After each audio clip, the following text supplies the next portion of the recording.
Welcome to DeNight Owl Speaks. This is the official beginning of my series called Dear Future Husband, Letters from My Single Season.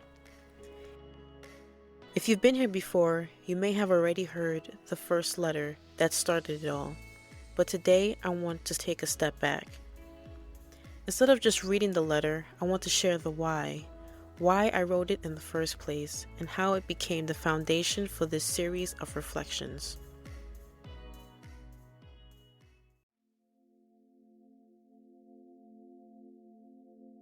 When I wrote that first letter, I was in a season of searching. I was healing. I was learning who I was outside of what people expected of me, outside of the relationships, outside of all the noise. And in that quiet space, I found myself longing not just for love, but for understanding, for peace, for purpose. The letter became a way to release those thoughts. It wasn't just about a future husband. Honestly, it was just as much as a conversation with God and with myself. Writing helped me anchor my hope in something deeper. It gave me permission to believe in love again. Not just romantic love, but self-love.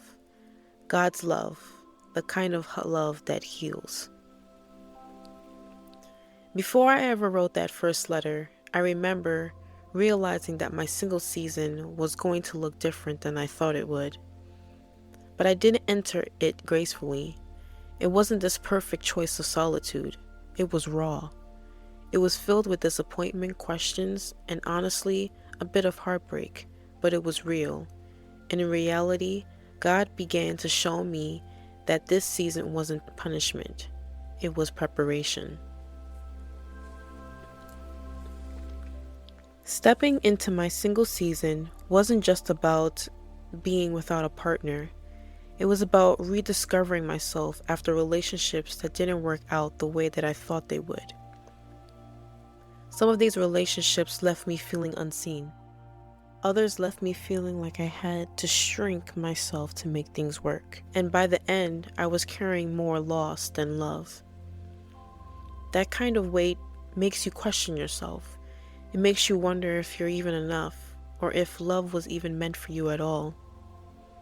But instead of letting those questions define me, I chose to take this season to redefine myself, to listen with the silence, to learn how to stand on my own, how to choose healing instead of holding onto brokenness. It was lonely at times, yes, but it was also a gift.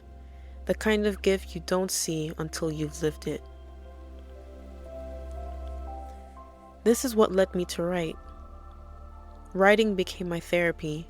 It became my prayer. It became my way of sorting through the mess in my head and the ache in my heart. Sometimes I didn't have the words to say out loud, but I could put them on paper, and slowly the words began to heal me.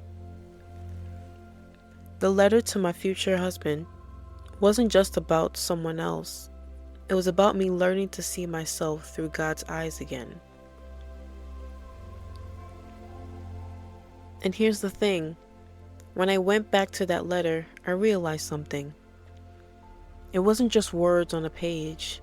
Inside were small quotes, little sentences that carried entire chapters of my story. One line can hold years of silent battles. Another line carried lessons I was just beginning to learn. That's how this podcast season was born. Instead of just leaving the letter as it is, I decided to take each of the quotes and unpack them, to reflect on where they came from, what they meant in that season, and what it might mean for you too. So Dear Future Husband isn't a letter anymore. It's a series of reflections on healing, faith, growth, and waiting with purpose. The very first quote I want to explore is this: I am learning to be okay by myself and enjoy my own company. Sounds simple, right? But it carried years of struggle for me. Learning to be okay with myself, it just wasn't easy. Learning to enjoy my own company meant facing loneliness head on. It meant choosing myself even when it I didn't always feel seen or chosen. And that's where we'll go next, into episode 2, choosing myself, what I meant by enjoying my own company. Now, before I wrap up, I want to leave you with a question. The same question I wrote in my first blog.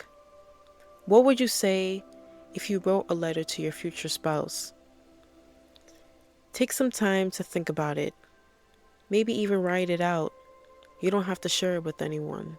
It can just be for you. Because sometimes the words we think we're writing for someone else end up being the words we needed to hear ourselves.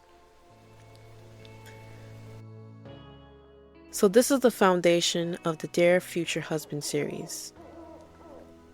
Over time, I'll share a reflection, a quote from that letter, and the lessons I learned along the way. Make sure you subscribe so you don't miss episode 2, Choosing Myself. That's where we'll dive into the reality of being okay with yourself and what it truly means to enjoy your own company. Thank you for starting this journey with me. I can't wait to share what's ahead.